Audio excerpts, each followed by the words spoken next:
लोगों को यकीन नहीं होगा 20 साल 25 साल बाद कि कुछ ऐसे भूभाग थे इस धरती पे जहाँ पे भारत सरकार नाम की चीज़ नहीं थी, भारत का कोई कानून नहीं लागू होता था, और ये उस टाइम पे घूमने जा रहे हैं भाई साहब जब नक्सलिज्म एकदम अपने पीक पे है।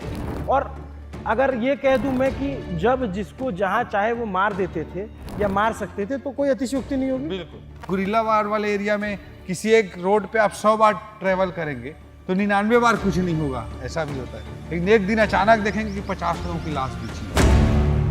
सीआरपीएफ कैंप था, इनका कोई आदमी घुस गया था अंदर, खाना कुछ बन रहा था उसमें, और खाने में कुछ नशीला चीज मिला दिया गया, और कैंप में फिर वो नशे की इफेक्ट में थे, उसी बीच में अटैक कर दिया गया पूरे कैंप पर। लगभग हर हफ्ता 15 दिन में कोई ना कोई लाश गिरती थी, किसी न किसी की शहादत होती थी। जंगल में तो जब गोली चलती तो पता ही नहीं चलता कहाँ से आ रही है एग्जैक्टली। ऐसे वो कोई सनी देओल की पिक्चर तो है नहीं कि ऐसे पिस्टल उठाएगा, गोली चला रहा है, गोली भी दिख रही है और आ रहा है, ऐसा तो कुछ होगा नहीं। वहाँ पता ही नहीं चलता कि कहाँ से गोली आ रही है। तो जैसे माँ आपकी जाती थी, कभी ऐसा हुआ कि वो लोग इफेक्ट हुए हो? 3-4 बार आई मेरे पास दंतेवाड़ा, और जब पहली बार आई थी तो बहुत बड़ा इंसिडेंट हो गया था। क्या? सीधा 2 लोग गन तान के खड़े हो गए 20 साल।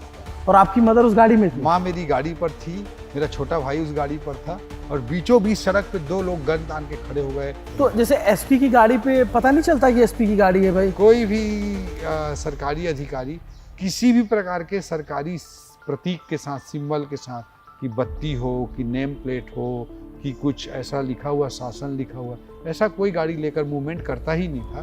मैं तो राजा 13 ने गाड़ियों के नंबर प्लेट रखे। क्या टेरर था नक्सलियों का कि सरकार का पूरा अमला जो है गाड़ियों में अपना वो नहीं चस्पा कर सकता था कि जिलाधिकारी दंतेवाड़ा नॉट एट ऑल, कोई सोच भी नहीं सकता। तो वो करते क्या थे? वो सड़क के नीचे माइंस लगा दे, मतलब क्या उन्होंने ना पूरे बस्तर में अपना मैपिंग कर रखा है, और जब सड़क बनती रहती है इनिशियल, तभी वो लोग लैंडमाइन को, पूरे आईडी को डिग करके डाल देते हैं, और उसका छोटा सा तार निकाल के उसको पैक करके रोड के अंदर विसर्जित कर देते हैं एक तरह से। ठीक है।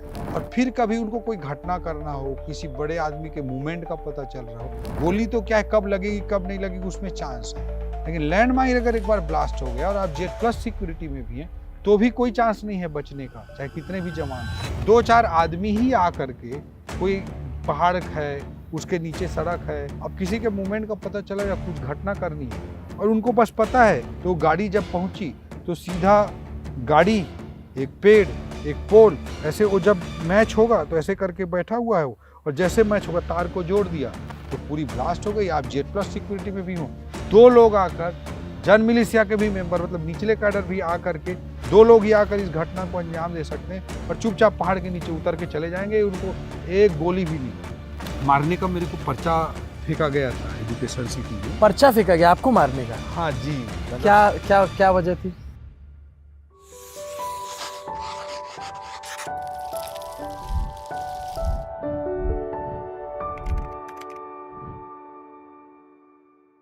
नक्सली माओवादी ये थे क्या, बस्तर को क्या बना रखा था, इसको जानने समझने के लिए मुझे लगता है आज नहीं, आज से 10 साल 15 साल बाद भी किसी को जानना होगा तो ये इंटरव्यू उसको देख लेगा तो उसको अच्छी समझ डेवलप हो जाएगी। ये इंटरव्यू हम जो करने जा रहे हैं, जिनका उनका थंब में आपने फोटो देख ही लिया है, ओपी चौधरी, जो कि मिनिस्टर हैं छत्तीसगढ़ सरकार में, लेकिन ये इनका इंटरव्यू इस बात पे नहीं है कि मिनिस्टर में क्या कार्यकाल है, उस पर एक अलग इंटरव्यू किया जाएगा, उससे पूछा जाएगा। इंटरव्यू इस बात के लिए है कि ये बतौर कलेक्टर जब बस्तर इलाके में, दंतेवाड़ा ज़िला में पोस्टेड थे, तो इन्होंने बहुत काम किया वहाँ पे, और कमाल का काम किया। ये बात मैं अपने मुंह से कहूँगा तो आप शायद ना माने, लेकिन मैं तस्वीर एक लगा देता हूँ जिसमें मनमोहन सिंह इनको अवार्ड देते हुए दिख रहे हैं। तब ये आईएएस अधिकारी थे, तब ये बीजेपी ज्वाइन नहीं किए थे, तब इनको वो अवार्ड मिला था, तो इसे समझ सकते हैं कि इन्होंने काम बहुत कमाल का किया था। तो स्वागत है ओपी तिवारी जी का, और ये हमारा शो है रूट कास्ट, जिसमें पॉडकास्ट के उल्टा है ये। हम सोफे के सरदार नहीं हैं, हम पत्रकारिता के पैदल सिपाही हैं, तो हम घूमते हैं और जड़ों तक जाने की कोशिश करते हैं। इसी कड़ी में जो है ओपी जी हमको जो है ले जाएंगे बस्तर के जंगलों में। और 2000 कौन सा टाइम था आप जब पोस्टेड थे? मैं वहाँ पर 2011 में मेरी पोस्टिंग हुई थी। हाँ। और 2011 से 2013 तक लगभग 2.5 साल वहाँ पर। तो मैं आपको बता दूं कि मिनिस्टर वाला इंटरव्यू आपको मैं अलग से करूंगा। जरूर जरूर। ठीक है, ये इंटरव्यू मैं ये जानने के लिए कर रहा हूँ ताकि देश को, दर्शकों को पता चल सके कि बस्तर का जो नक्सलवाद है या माओवाद था जी। या है अभी भी, जो भी बचा जी, खुचा है, जी। वो था क्या, आपने अपने टाइम पीरियड में क्या देखा, अभी क्या बदला, वो ताकि समझ में आए और एक समझ डेवलप हो सके कि जो दिल्ली से दिखता है, कभी कभार जी। खबर आती थी कि यहाँ धमाका हो गया, ये हो गया, वो हो गया, उस दौरान जब एक अधिकारी जाकर पोस्टिंग होती है उसकी, तो उसकी ज़िंदगी कैसे चल रही होती है, मैं वहाँ से शुरू जी। करना चाहूँगा। कब पोस्टिंग हुई आपकी बस्तर में? 2011 में मार्च में हुई थी मेरी पोस्टिंग। मार्च 2011। जी। और फिर उसके बाद जो है डे वन कैसा था, day one? Actually day one से पहले मैं अपना एक्सपीरियंस बताना चाहता हूँ हाँ, कि जैसे बस्तर की जो सोसाइटी थी उसकी मोबिलिटी बड़ी कम थी, हाँ, कि लोग वहाँ जाना आना बहुत कम होता था। हम्म, जब मैं पढ़ाई करता था, मैं रायगढ़ जिले का रहने वाला हूँ, दंतेवाड़ा से करीब 700 किलोमीटर दूर का, हम्म, और वहाँ से पढ़ाई मैंने करी, भिलाई, रायपुर गांव में, हम्म, ये सब जगहों में पढ़ाई करी, और हम्म, फिर दिल्ली में आईएएस तैयारी किया, आईएएस बन गए। हम्म, तब तक कभी बस्तर नहीं गए थे। मोस्ट ऑफ द पर्सन जो छत्तीसगढ़ के हमारे लोग हैं, हम्म। उनमें से आप धमतरी से ऊपर वाले लोगों को पहले पूछते, पहले ज़माने में तो कोई बस्तर जाता ही नहीं था, अच्छा। ना ही उसका उस तरह का कोई कनेक्शन बनता था, ना जाते थे, और उस सोसाइटी की मोबिलिटी बड़ी कम थी, उस जगह में जाना आना बहुत कम होता था लोगों का। तो पहली बार अपने सर्विस के पहले दूसरे साल में ही मेरा एक दोस्त हुआ करता था, रजत, मेरा बैचमेट था, वो दंतेवाड़ा का सीओ जिला पंचायत बना था, ठीक है। रूरल डेवलपमेंट डिपार्टमेंट में। हाँ।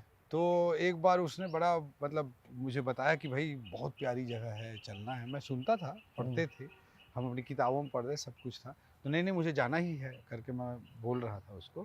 तो फिर हम लोग कांकेर तक गए। कांकेर में हमारा एक और दोस्त पोस्टेड था, हाँ। तो उसके घर में डिनर विनर किए, और रात में फिर सबको कांकेर में रुकना था। तो वो हमेशा से उसको थ्रिल करने में मज़ा आता था, रजत को। तो फिर बोला कि चल मेरे साथ सर्किट हाउस में सोने के लिए चलते हैं। तो उसके घर से सर्किट हाउस की ओर बढ़े, और फिर जैसे ही सर्किट रोड पे, मेन रोड पे पहुँचे, तो मेन रोड में सर्किट हाउस के लिए राइट मुड़ना था, लेकिन वो गाड़ी को लेफ्ट मोड़ लिया। अच्छा। तो मैं बोला सर्किट हाउस तो राइट में है। फिर जोर जोर से हंसने लगा। रात को करीब 11-12 बज रहे थे उस समय। बोले अभी हम दंतेवाड़ा चलेंगे, और कांकेर से करीब 3-4 घंटे की दूरी थी, जिसमें हम पूरे नक्सल एरिया को रात को 1-2 बजे क्रॉस करने वाले थे, और नक्सलिज्म का पीक टाइम था। ये कौन से साल की बात है? ये 2008-9 के आसपास, 2008 की बात है। ये उस टाइम की बात कर रहे हैं जब एक लोगों को यकीन नहीं होगा 20 साल 25 साल बाद कि कुछ ऐसे भूभाग थे इस धरती पे जहाँ पे भारत सरकार नाम की चीज़ नहीं थी, भारत का कोई कानून नहीं लागू होता था, और ये उस टाइम पे घूमने जा रहे हैं भाई साहब जब नक्सलिज्म एकदम अपने पीक पे है। और अगर ये कह दूं मैं कि जब जिसको जहाँ चाहे वो मार देते थे या मार सकते थे, तो कोई अतिशयोक्ति नहीं होगी। बिल्कुल जी, है उस ना? समय का और आप दंतेवाड़ा कलेक्टर रहे 11 में, 11 से 13। वो भी पीक टाइम था। पीक टाइम ऐसे समझा रहा हूँ, दो दर्शक इससे ना जुड़े हों। उसी टाइम पे 2010 में एक तालमेटला जगह है सुकमा में, दंतेवाड़ा का बगल का डिस्ट्रिक्ट है, वहाँ पे 76 जवान। उस समय दंतेवाड़ा डिस्ट्रिक्ट का ही पार्ट था, इस समय दंतेवाड़ा बाइफरकेट नहीं हुआ था, नहीं सुकमा, था जी। तब 6 दंतेवाड़ा। अप्रैल 2010 की घटना है। तो 2010 में जो है 76 जवान एक साथ एम्बुश लगा करके, बहुत ही खतरनाक तरीके से शहादत हुई थी जवानों की।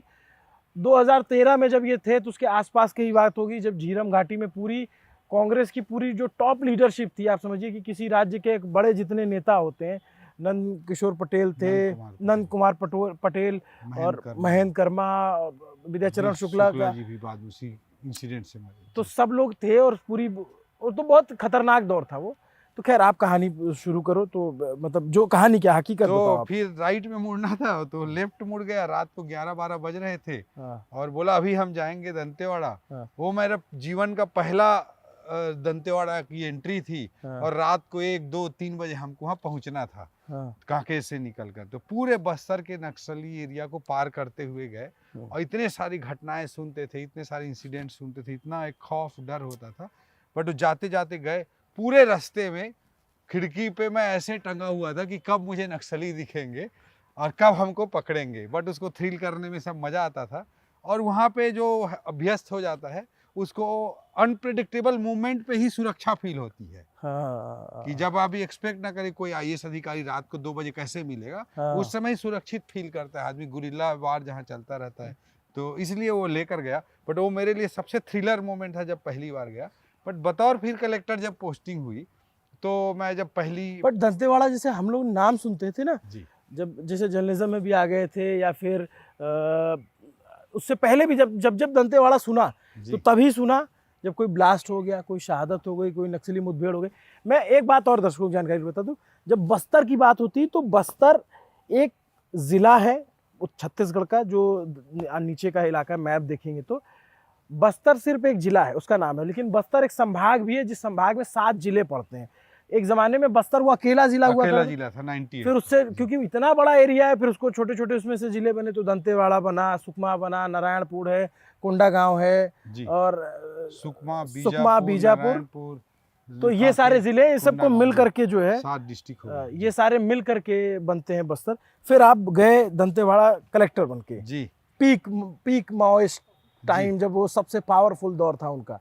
जी पीक पर था माओइज्म। और पहला जो दिन था मेरे बतौर कलेक्टर, उसके नेक्स्ट डे ही हमको, जब ये वहाँ मैं पहुँचा उसके नेक्स्ट डे ही हमको मोरपल्ली गांव जाना था। ठीक है। हर्ष मंदर जी आए हुए थे, वहाँ पे कई सारे जांच करेंगे इस सोच के साथ, और आए हुए थे और हमको मोरपल्ली गांव जाना था। और मोरपल्ली गांव ये हर्षवर्धन कौन, जो सोनिया गांधी जी की उसमें नेशनल एडवाइजरी काउंसिल में हुआ करते थे। हाँ। तो वो आए हुए थे और वहाँ पर मोरपल्ली गांव मतलब ताड़मेटला का पड़ोसी गांव, ठीक है, जहाँ पे 76 हमारे जवानों की शहादत हुई थी, हाँ, वो गांव का बगल का गांव। हाँ, तो आज भी मुझे याद है कि हम लोग सब लोग को हेलीकॉप्टर से चिंतलना ले जाया गया, सीआरपीएफ कैंप पे लैंड कराई गई और कच्ची सड़कों में बोलेरो से, बुलेट प्रूफ बीपी बोलेरो से, बुलेट प्रूफ बोलेरो से ऐसे ढच पच करते हुए हमको मोरपल्ली गांव तक लेके जाया गया, करीब 13 किलोमीटर दूर।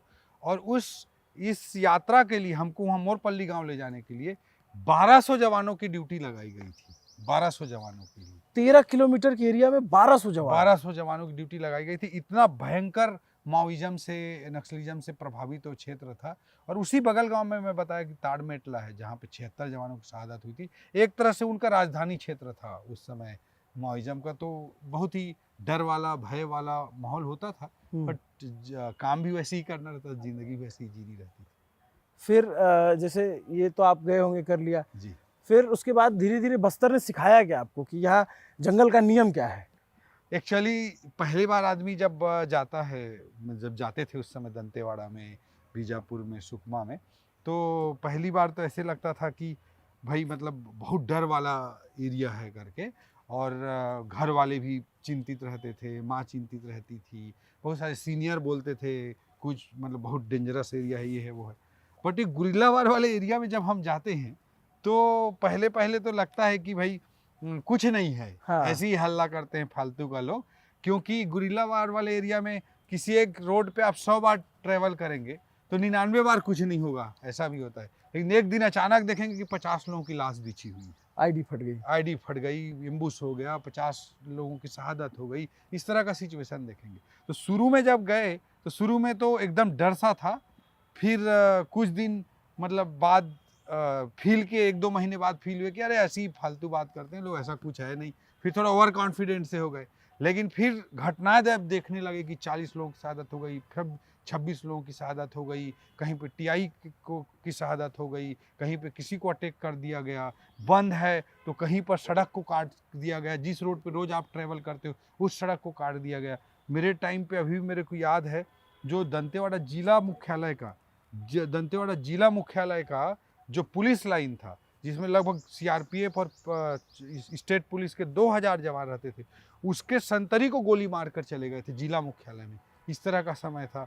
नेशनल हाईवे में दिन में 10:30 बजे दोनों साइड से नक्सली आए और दोनों तरफ से रोड को रोक दिया, ब्लॉक कर दिया, दिन के 10-10:30 बजे नेशनल हाईवे में।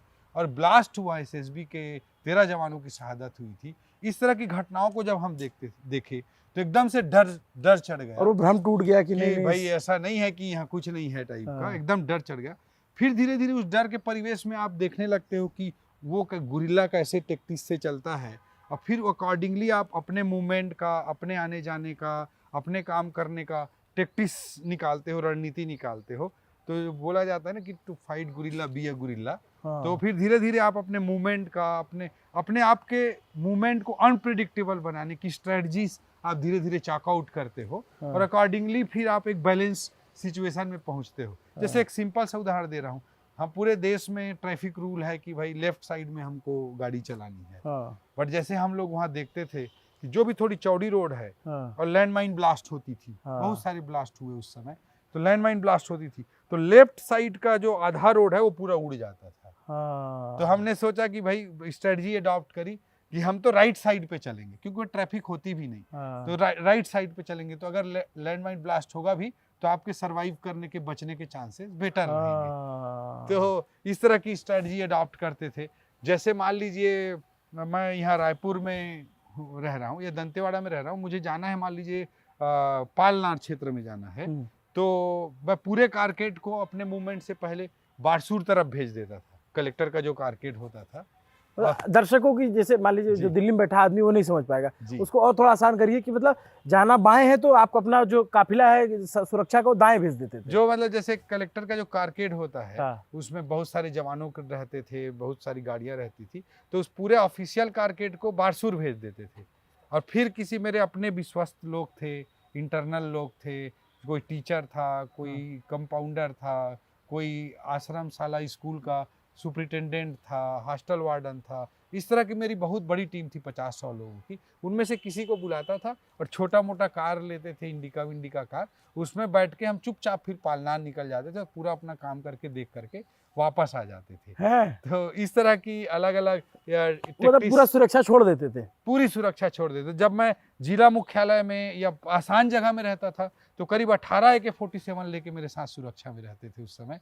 लेकिन जब अंदर में वास्तव में मूवमेंट करते थे तो पूरा उसको गुरिल्ला की तरह निकल जाते थे ताकि कोई इमेजिन ही ना कर सके कि ये कलेक्टर का मूवमेंट है। कलेक्टर जो है ऐसे अकेले कैसे जो सामान्य सी गाड़ी में आ जाएगा, अकेला जा रहा है टाइप। उसमें भी बरमूडा पहन लेता था मैं, टी शर्ट पहना रहता था, बरमूडा पहन लेते थे, ज्यादा ज्यादा लोअर पहन लिए, और उसमें भी दैनिक भास्कर का एक आई कार्ड बना के रखा हुआ था मैं कि क्योंकि एक फर्स्ट हैंड में तो कोई समझ ही ना पाए कि कलेक्टर है टाइप से। इस तरह से करते थे। जैसे जाने के मूवमेंट के बारे में एक चीज़ और मैं आपको शेयर करना चाहूँगा, क्या उस समय स्ट्रेटजी अडॉप्ट करते थे कि जैसे पहले हमने सोचा कि भाई अब मुझे जान लीजिए जाना है मान लीजिए कोंटा। हाँ।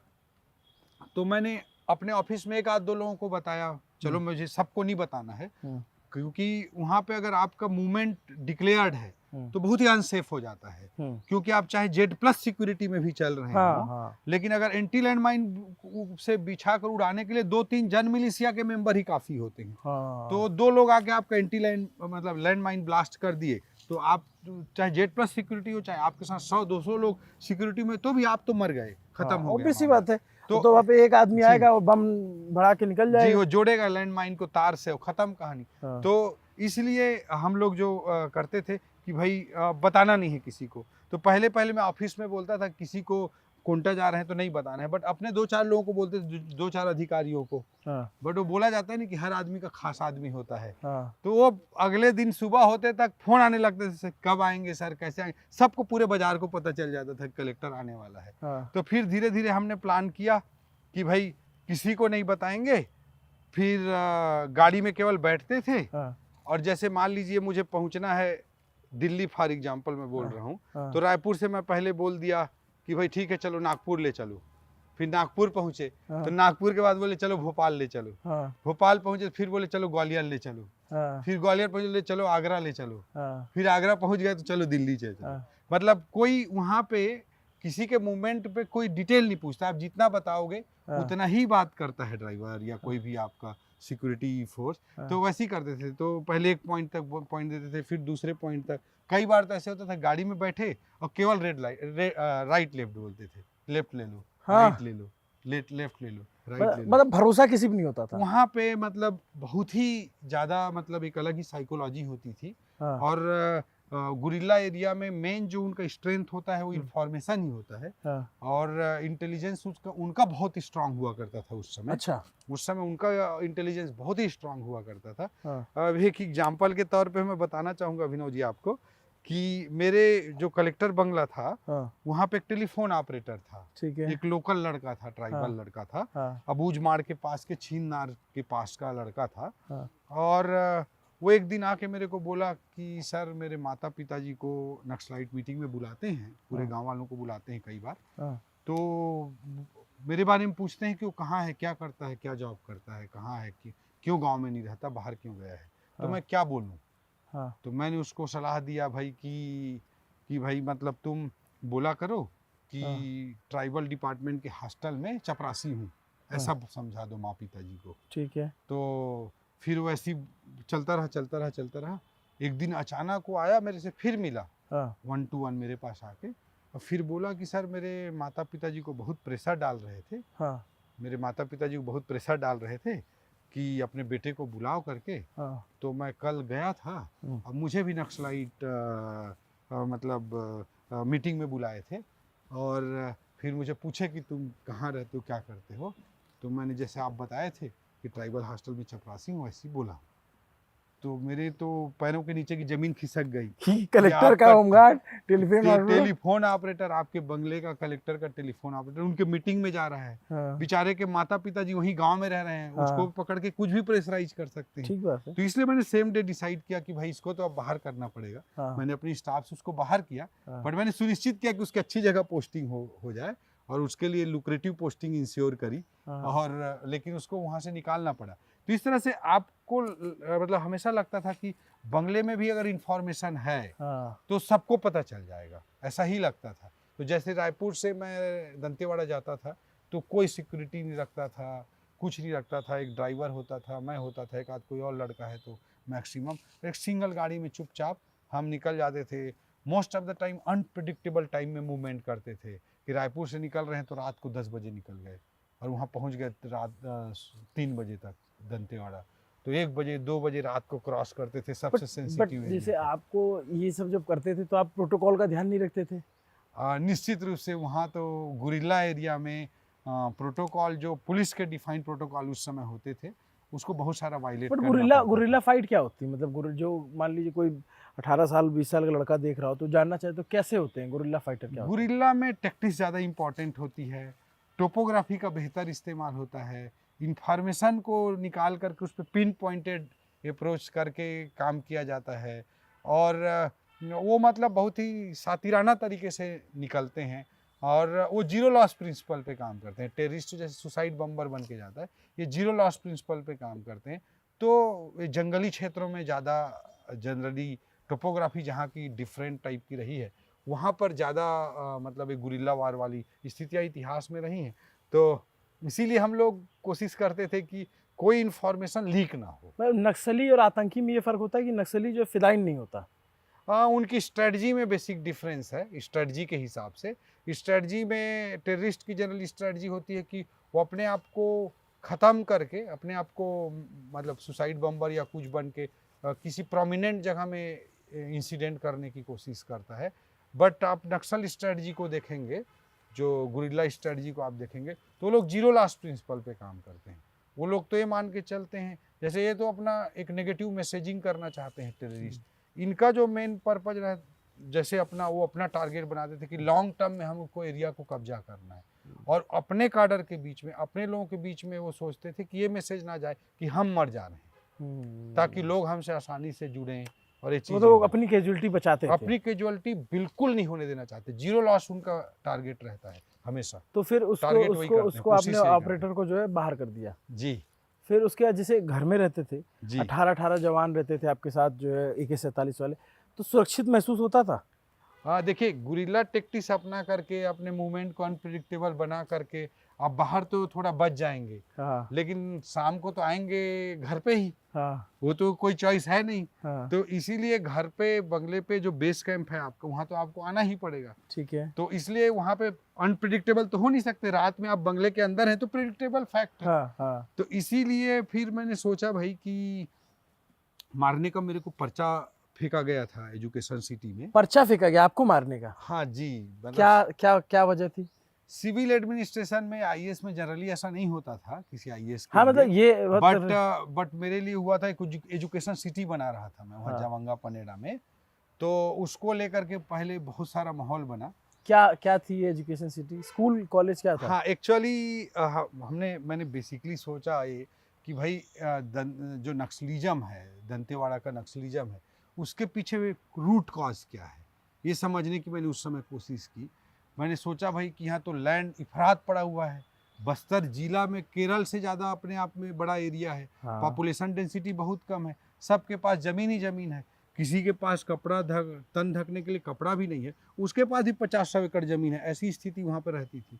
तो जो बिहार वगैरह में जिस तरह की या बंगाल वगैरह में जिस तरह से नक्सलाइट मूवमेंट हुआ कि लैंड का इनइक्वल डिस्ट्रीब्यूशन और उसके आधार पे जो एक्सप्लॉइटेशन कहीं ना कहीं किसी एंगल से होता था, तो उसके कारण नक्सलिज्म पनप गया था। हाँ। वैसा कोई फैक्टर बस्तर में था ही नहीं। हाँ। फिर आप देखेंगे कि भाई लैंड का इनइक्वल डिस्ट्रीब्यूशन भी नहीं है, कास्ट डिस्क्रिमिनेशन के बेस पर एक्सप्लॉइटेशन भी नहीं था, जाति आधारित।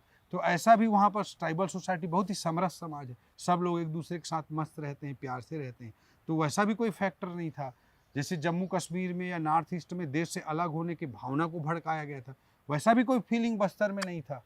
तो आखिर मैंने रूट कॉज जब समझने की कोशिश करी कि बस्तर में इसकी ये सारे फैक्टर ना होने के बावजूद वो जी। इलाका मतलब सबसे खतरनाक नक्सल एरिया हो गया। बन गया जी। तो क्या कॉज समझ में आपको? मेरे को जो वहाँ पे व्यवहारिक परिस्थितियों में मैं जो एनालाइज कर पाया, मेरे हिसाब से उसका मेन रीजन रहा कि वो एक टोपोग्राफी वाइज एकदम ही अननोन सा एरिया था। हाँ। सिविलाइजेशन वाइज भी देश दुनिया के जितनी भी सभ्यताएं भारत में आई, हाँ। मोटा मोटी किसी का उस तरह का इंटरेक्शन वहाँ पर नहीं रहा। हाँ। किसी भी इरा में, अंग्रेजों के ज़माने में मोस्टली सी शोर पे ज़्यादातर रहे जो यूरोपियंस आए वो लोग, या देसी रियासतों के टाइम पे भी, हाँ। या बड़े बड़े जो ऑल इंडिया अखिल भारतीय साम्राज्य भी जो बने उस समय पर भी जो मोटा मोटी इनडायरेक्टली ये हैंडल होता रहा। तो हाँ। मोबिलिटी कभी नहीं रही, उसके कारण वहाँ के लोगों का एक्सपोजर नहीं हो पाया मुझे लगता है।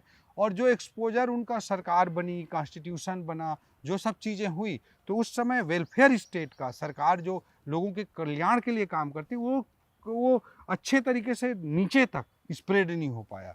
जैसे हम एरिया कितना बड़ा था, मैंने बताया केरल से बड़ा एक सिंगल डिस्ट्रिक्ट, कितना एडमिनिस्ट्रेशन वेलफेयर कॉन्सेप्ट को पेनिट्रेट कर पाता। तो इस तरह के समस्याएं थी। एरिया वाइज आप दिल्ली से तुलना करें तो दिल्ली से 30 गुना बड़ा बस्तर है, दिल्ली से 30 टाइम्स लार्जर है बस्तर, केरल राज्य के बराबर बस्तर जिला था।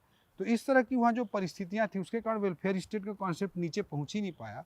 और ट्राइबल सोसाइटी में शासन प्रशासन की दृष्टि से जो उनको एक्सपोजर हुआ वो महज पटवारी का, फॉरेस्ट गार्ड का, पुलिस के हवलदार का, यहीं तक उनको सीमित रहा। और जो पटवारी है वो झूम कृषि करके अपने जमीन प्राप्त करने वाले लोग थे, शिफ्टिंग कल्टीवेशन करके। उनको पटवारी जाके बोल रहे हैं सरकारी ज़मीन है, प्राइवेट ज़मीन है, तुम ये कर सकते हो, ये नहीं कर सकते हो।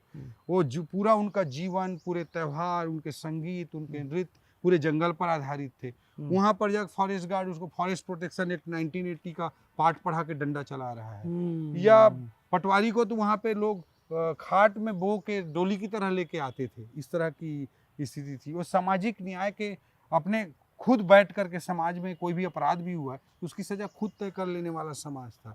लेकिन वो जाके पुलिस वाला उसको अंग्रेजों के ज़माने का IPC, CRPC, CPC समझाता था। तो उनको तो एक इंटरफेयरिंग टाइप का नेचर लगा होगा, जो एकदम इंटीरियर के गांव की मैं बात कर रहा हूँ, 10-20% एरिया की, पूरे बस्तर के लिए बात नहीं है। और तो उसके कारण से वेलफेयर स्टेट जो सरकार जनता के कल्याण के लिए किस तरह से काम करती है उतने अच्छे तरीके से पेनिट्रेट नहीं हो पाया। इसी बीच में माओइज्म वहाँ पे पहुँच गया, मेरा जो मानना है। और के सीतारामैया जी के नक्सल लिटरेचर में भी मिलता है कि वो लोग जब सशस्त्र मिलिट्री बना करके लड़ाई लड़ने की रणनीति पर काम कर रहे थे तो एक सेफ हेवन की तलाश कर रहे थे ट्रेनिंग के लिए, फोर्सेस को रखने के लिए, जहाँ पे सुरक्षित रहें। तो एकदम उनको अननोन ब्लाइंड सा एरिया चाहिए था। तो ये वो डिस्कस कर रहे थे डिनर की मेज पर अपने बेटी दामाद से। और उनके ये लोग दिल्ली एम्स में शायद डॉक्टर थे, तो लोग हेल्थ कैंप करने ट्राइबल एरिया, जंगल एरिया में जाया करते थे।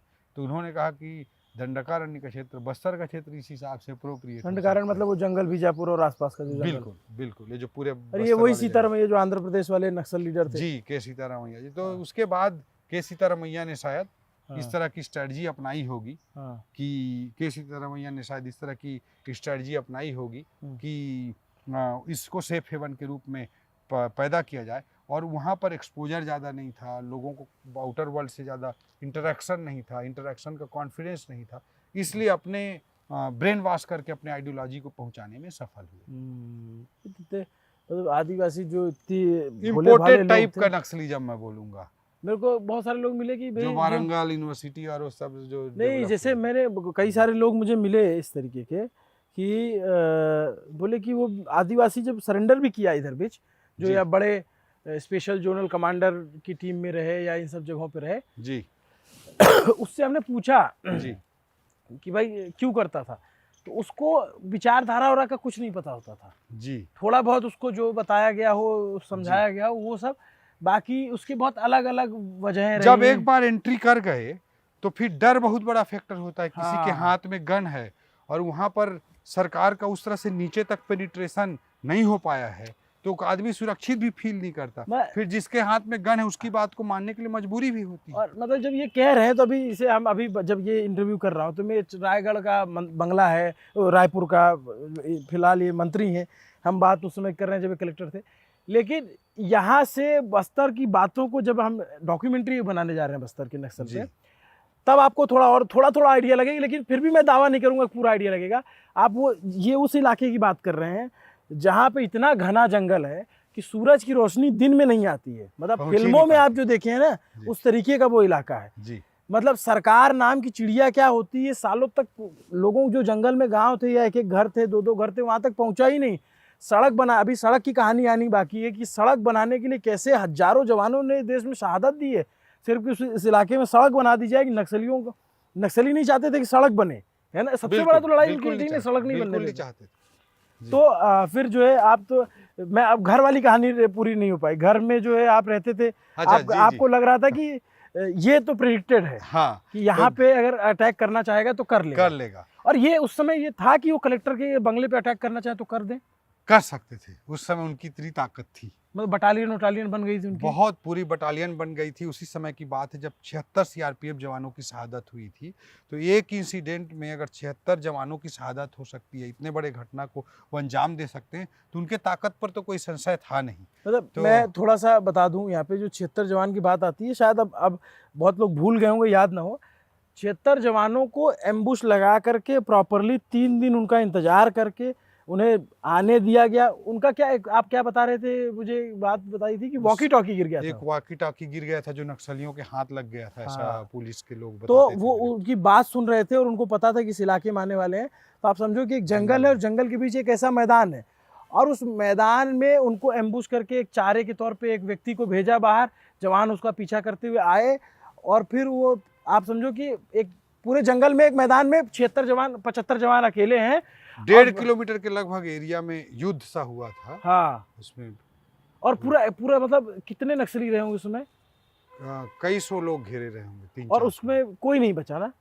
76 जवान जो थे सारे के सारे, एक हवलदार 75, एक 75 सीआरपीएफ के थे, एक पुलिस का हवलदार जो पानी पिलाने गया था, तो उसको नहीं, एक लोकल रखते हैं, गोंडी हल्बी जानेगा, लोकल गोली को जानेगा, इस तरह से किसी लोकल को रखते थे। तो एक पुलिस वाला, तो ये इस सब घटना के बाद तो कोई भी कलेक्टर अपने आप को सुरक्षित महसूस नहीं कर सकता था। नहीं, मतलब रिस्क तो था ही उस समय किसी भी हालत में टाइप का। हाँ। तो मतलब उस तरह का सिनारियो था वहाँ पर। और तो फिर हमने स्टडी करी कि बेस कैंप्स पे कैसे अटैक करते हैं, उनकी पूरी हिस्ट्री निकाली, थानों के डॉक्यूमेंट्स पढ़ता था मैं कि कब हुआ, कितने बजे अटैक हुआ, कैसे हुआ। रानी बोदली का कांड हुआ उस समय, मतलब उससे कुछ पहले। रानी बोदली में क्या हुआ था? एक कैंप पे सीआरपीएफ कैंप था, जहां तक मुझे याद आ रहा है, सीआरपीएफ कैंप था।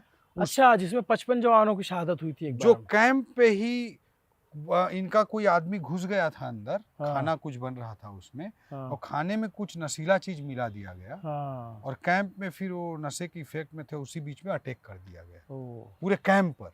ठीक है, बेस कैंप पर। तो बहुत लोगों की शहादत हुई थी उसमें। तो इस तरह की घटनाओं का पूरा हमने स्टडी किया, तो ये पाए कि भाई वो लोग रात के 9-10 बजे तक ही घटनाओं को, इस तरह की घटनाओं को, बेस कैंप को अटैक करने वाला काम करते हैं, क्योंकि घटना होने के बाद उनको सूर्योदय से, सनराइज होने से पहले अपने सेफ जगह तक पहुंचना भी वापस रहता है। तो इसलिए हमने पूरी स्टडी की 10-11 बजे तक ही एक घटना होती है, उसके बाद ये नहीं करते। तो फिर हमने अपने लिए प्रोटोकॉल बनाया कि कभी भी 2 बजे से पहले नहीं सोना है, अच्छा। क्योंकि बंगले पे अगर अटैक होगा हाँ, तो उससे पहले ही कोई कोशिश होगी, ठीक क्योंकि है। आप सो रहे हो और अटैक हुआ तो पता आप क्या हो, क्या पता, क्या नहीं पता, कुछ पता ही नहीं चलेगा। तो आँख खुली तो बोले ये कहा प्रभु। सही।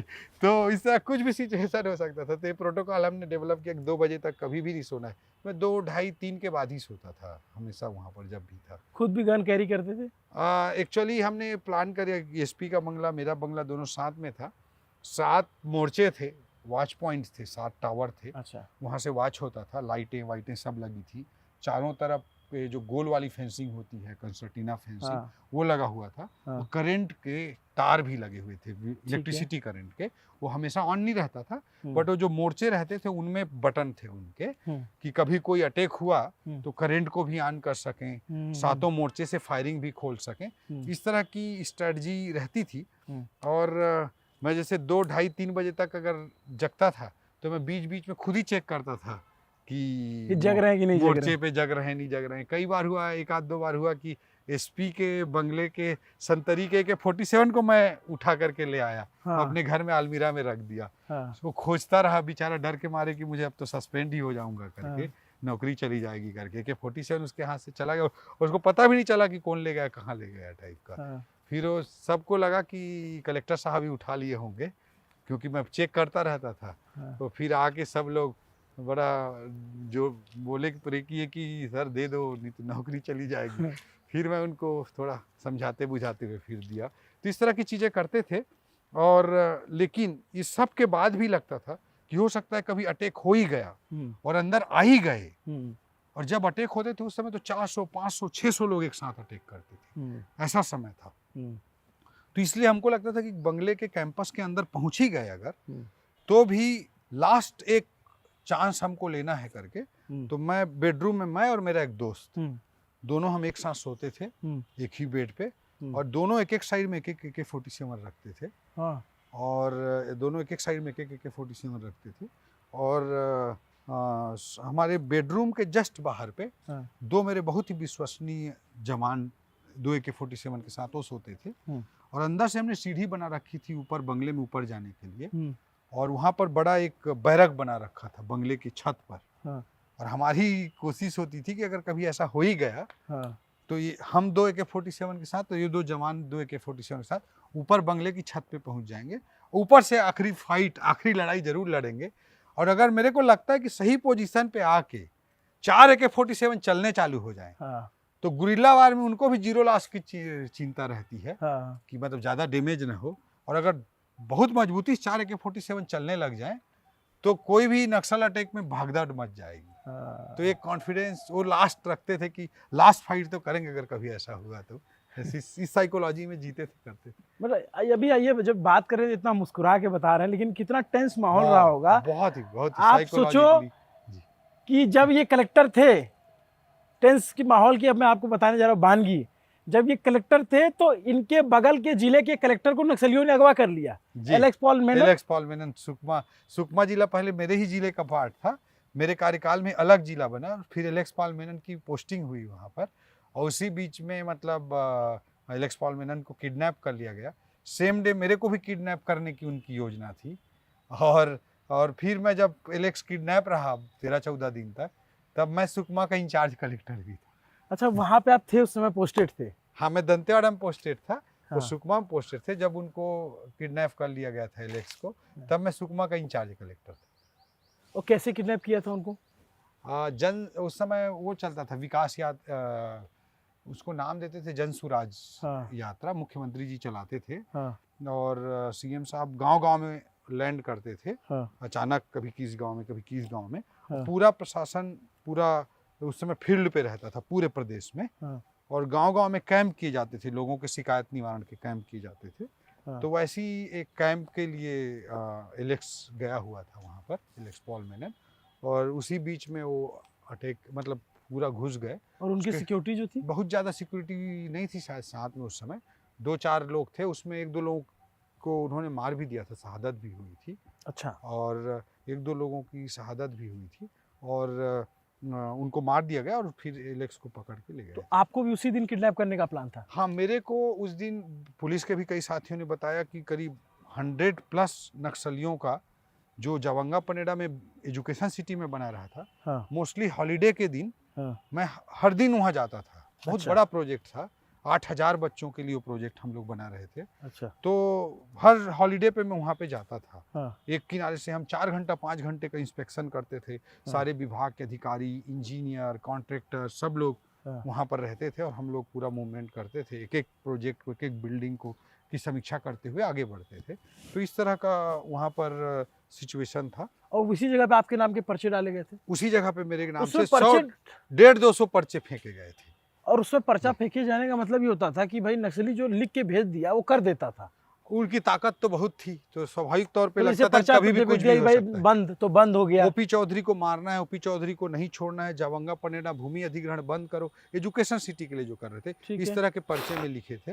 तो वो बहुत डेंजरस था। तो उस दिन फिर मेरे को रोक के रखे, मतलब वो 100 से अधिक बैठा नक्सली। जाए क्या? बैठ के जी बात जरूर करते हैं। जी। हाँ 100 नक्सली लगभग वहाँ पे एजुकेशन सिटी के आसपास मूवमेंट था। हाँ और मेरे को उसी बीच में फ़ोन आ रहे थे लगातार मेरे वेल विशर्स के, किसी शिक्षक का, टीचर का, किसी नर्स का, किसी वार्ड बॉय का, किसी हॉस्टल वार्डन का। इस तरह के लोगों के मेरे पास फ़ोन आ रहे थे कि सर आज आप बिल्कुल मत निकलना, आज नक्सलियों का मूवमेंट है, एजुकेशन सिटी की तरफ लोग, बहुत सारे अननोन लोग दिख रहे हैं। इस तरह से लोग आशंका जता रहे थे। वो हॉलीडे का दिन था, तो इस तरह से आशंका लोग लगातार जता रहे थे। और बट मैं, हम लोगों का हर वीकेंड पे हम लोग पूरी टीम, हम लोगों की 5-7 लोगों की टीम थी, जिसमें कलेक्टर भी था, यंग ऑफिसर के रूप में मैं, अनमैरिड थे मोस्टली सब लोग। सीओ जिला पंचायत था, नीरज बंसोड़ हुआ करता था, सौरभ कुमार था एक आईएएस जो एसडीएम हुआ करता था, पहली उसकी नौकरी लगी थी। तो हम लोगों की पूरी टीम थी। एक जेलर था। ये नीरज बंसोड़ जो अमित शाह के ओएसडी रहे। वो अमित शाह जी के पीएस बने हाँ बाद में। पीएस रहे। हाँ जी। एक जेलर हुआ करता था, एक डीएफओ हुआ करता था। ऐसे बहुत बड़ी टीम होती थी। तो हम लोग सारे लोग या तो बीजापुर वीकेंड पे चले जाते थे, या बीजापुर के सारे लोग, सारे यंग ऑफिसर दंतेवाड़ा आ जाते थे और पूरी पार्टी करते थे, आराम से रहते थे। क्योंकि आप कितने भी कठिन परिस्थितियों में रहते हो, जीवन के कुछ रंग खोज ही लेते हो। चिल करना होता है। तो वैसे ही जाते थे, चाहे कितने भी कठिन परिस्थिति हो, कितना भी बंद हो, तब भी हम लोग जाते थे। बीजापुर का रास्ता लगभग 100 किलोमीटर का था, गीदम से भैरमगढ़, भैरमगढ़ से मिंगाचल होते हुए बीजापुर। ये रास्ता था लगभग 100 किलोमीटर का। कई बार तो शाम के 5 बजे 6 बजे के बाद कोई ट्रैफिक नहीं चलती थी, सब ट्रैफिक रुक जाता था उस ज़माने में। रात में कभी भी आकर रोड काट देते थे उस रोड पर, पेड़ गिराकर रोड को रोक देते थे। तो कभी भी इवनिंग के बाद उसमें मूवमेंट नहीं होता था, बंद होता था। तो कई बार आप दिन में भी जा रहे हो, 100 किलोमीटर की दूरी, ऐसे जंगल जिसमें नीचे तक सूरज की रोशनी नहीं पहुंच रही है। बड़ा पतला सा रोड होता था, एनएच ही था, बट बहुत पतला सा रोड होता था। वो आप 100 किलोमीटर लगभग चले जाते थे और सामने तरफ से एक भी गाड़ी नहीं आती थी। ऐसे भी सिचुएशन रहे हैं। और वो एरिया ऐसा है कि वो नेशनल हाईवे बीजापुर जाता है, बीजापुर से फिर भैरमगढ़ भोपालपट्टनम जाता है, भोपालपट्टनम से आगे टीमेड़ करके एक जगह थी, वहाँ पर जाकर नेशनल हाईवे ख़त्म हो जाता था। देश में ऐसा कोई नेशनल हाईवे हो जो नदी पे जाके ख़त्म हो जाए, वहाँ तक सभ्यता के जोड़ने की एक तरह से सड़क की जो यात्रा थी वो ख़त्म हो जाती थी। ऐसा सिचुएशन उस एरिया में रहता था। तो हम लोग या तो बीजापुर जाते थे, या बीजापुर वाली सारे अधिकारी लोग दंतेवाड़ा आते थे। तो मैं जब उस दिन हम लोग बीजापुर जा रहे थे, वीकेंड था तो, और ये जब सारे फ़ोन आ रहे थे, उस समय मैं गीदम और भैरमगढ़ के बीच में था, जंगलों के बीच में। और कहीं फोन आ रहा है कि नक्सली आपको उठा सकते हैं, किडनैप कर सकते हैं, और ऐसा आप एकदम क्लियरली नहीं बोल रहे थे, नक्सलियों का मूवमेंट है, आप घर से मत निकलना, एजुकेशन सिटी के पास बहुत सारे अननोन लोग देखे जा रहे हैं, आप घर से मत निकलना, ठीक है। कुछ डेंजर है लग रहा है, कुछ बड़ा कुछ हो रहा है लग रहा है। इस तरह के फ़ोन आ रहे थे, किसी नर्स का, किसी टीचर का, किसी हॉस्टल वार्डन का, जो मेरे वेल विशर थे, बड़े क्लोज लोग थे, ऐसे लोगों का फ़ोन आ रहा था। उसी बीच में मेरे को सीएम हाउस के लैंडलाइन नंबर से और ये फ़ोन कितने आया। बजे घटना है? ये करीब मुझे लगता है 4-5 बजे के आसपास की घटना है। और आप ड्राइव करके बीजापुर जा रहे हो? हाँ, 3 लोग थे हम आप लोग। ऑलरेडी घर से बाहर निकल चुके हो? घर से बाहर था, मैं जंगलों के बीच में था, ऐसे सब फ़ोन आ रहे थे। और उसी बीच में सीएम हाउस के लैंडलाइन से फ़ोन आया, मैंने उठाया तो सुबोध कुमार साहब एक आईएएस अधिकारी थे, सीनियर अधिकारी, उनका वो थे लाइन पर। उन्होंने पूछा कि सुकमा कलेक्टर के बारे में कि एलेक्स किडनैप हो गया क्या। तो मेरे पैरों के नीचे की ज़मीन खिसक गई कि जितने लोग मतलब मुझे जो फ़ोन कर रहे थे वो सही है, कुछ न कुछ बड़ा कुछ होने वाला है। और मैं एकदम थर्रा गया कुछ सेकंड के लिए। मैंने लेकिन ये नहीं बताया मैं जंगल के बीच में हूँ या कुछ हूँ। तो मैंने उनको बोला हाँ मैं पता करके बताता हूँ, मुझे आइडिया नहीं है। मैंने तुरंत फिर एक एसडीएम हुआ करते थे वैद, तो सुकमा के एसडीएम थे, वो उसको मैंने तुरंत फ़ोन लगाया। तो उसने फिर रोते हुए बताया कि हाँ मैं एलेक्स पॉल मेनन के साथ में था, पीएसओ को मार दिए और साहब को सर को उठा कर ले गए हैं, मुझे छोड़ दिए, वापस भागो तुम करके। और वो रोते हुए मेरे को बताया। और मेरे को ऐसे लगा कि अब बस मैं भी कुछ ना कुछ बड़ा प्लान है जिसमें मैं भी पकड़े ही जाने वाला हूँ। तो फिर हम लोगों ने 3 लोग थे, हम लोग 3 यंग लोग थे, कोई सिक्योरिटी नहीं कुछ नहीं, वैसे ही मूवमेंट करते थे अंदर एरिया में। तो फिर हमने डिस्कस किया करें क्या। हड़बड़ाहट सी हो गई, डर सा हो गया, एकदम डर सा हो गया। फिर क्या करें टाइप से बात हुई चंद मिनटों के बीच में। तो मुझे लगा कि हम लोगों को ट्रेस कर चुके होंगे कि हम घर से निकले हैं, ये इन्फॉर्मेशन इंटेलिजेंस सिस्टम से अपने गैदर कर चुके होंगे और गीदम से हम बीजापुर की तरफ बढ़े हैं। वो जब अगर आपके लिए इतना बड़ा प्लान अगर हो रहा हो किडनैप वगैरह करने का, तो आपके हर चीज़ को हर मूवमेंट को वॉच करते रहते हैं। ये भी उनको पता रहा हो कि वीकेंड पे या तो बीजापुर जाते हैं या दंतेवाड़ा से बीजापुर या बीजापुर से दंतेवाड़ा ये लोग आगरा जाना करते हैं, ये भी उनको पता ही रहा होगा। और घर से निकले गीदम के वो हर पॉइंट पे लोग लगा के रखे रहे होंगे इन्फॉर्मेशन के लिए कि किधर निकले, कौन सी गाड़ी से गए हैं एंड ऑल। तो इसलिए हमको लगा कि हम ट्रैप हो चुके होंगे, हम कैप्चर हो चुके होंगे उनके इन्फॉर्मेशन रडार में। और हो सकता है ये आगे भैरमगढ़ से आगे बीजापुर के बीच में मिंगाचल का एरिया था, बहुत ही खतरनाक और सेंसिटिव एरिया था। उसमें कभी भी रोड काट जाया करते थे, कभी भी पेड़ गिरा दिया करते थे। कई पेड़ थे जो उनके पर्चा डालने के लिए नोटिस बोर्ड की तरह हुआ करते थे। तो हमको लगा कि मिंगाचल के आसपास आगे भैरमगढ़ के आगे हो सकता है कि हमको पकड़ने की प्लानिंग होगी। दूसरे तरफ सरकार को हम कैसे बोलेंगे कि कैसे तुम लोग मूव कर रहे हो, ये भी थोड़ा सा बिना सुरक्षा के, सारा सुरक्षा छोड़ दिया, प्रोटोकॉल तोड़ के कैसे तुम लोग मूव कर रहे हो, कहीं हमको लेकर मतलब नाराजगी ना हो ऊपर में, ऐसा भी एक थोड़ा सा एक ऑफिशियल फीलिंग भी हल्का सा था। बट फिर उस बीच में हमने सोचा कि अगर हम ट्रेप्स हो चुके होंगे और हम भैरमगढ़ की ओर जा रहे हैं, भैरमगढ़ से आगे बीजापुर की ओर जा रहे होंगे, उनकी इन्फॉर्मेशन रडार में आ चुका होगा, तो उसी बीच में एक रोड मुड़ता था लेफ्ट में, जो फरसपाल निकलता था, महेंद्र कर्मा जी का गांव, और फरसपाल से एक अल्टरनेटिव रोड था जिससे दंतेवाड़ा वापस जा सकते थे हम लोग। पूरा घनघोर जंगल था, बहुत सेंसिटिव एरिया था वो नक्सल पॉइंट ऑफ व्यू से। लेकिन मैंने जैसे कहा कि अनप्रेडिक्टेबल मूवमेंट है, वही आपकी सुरक्षा है। तो हमने सोचा कि यार कोई ये तो इमेजिन नहीं करेगा कि इस फरसपाल वाले जंगल में घुस जाएंगे।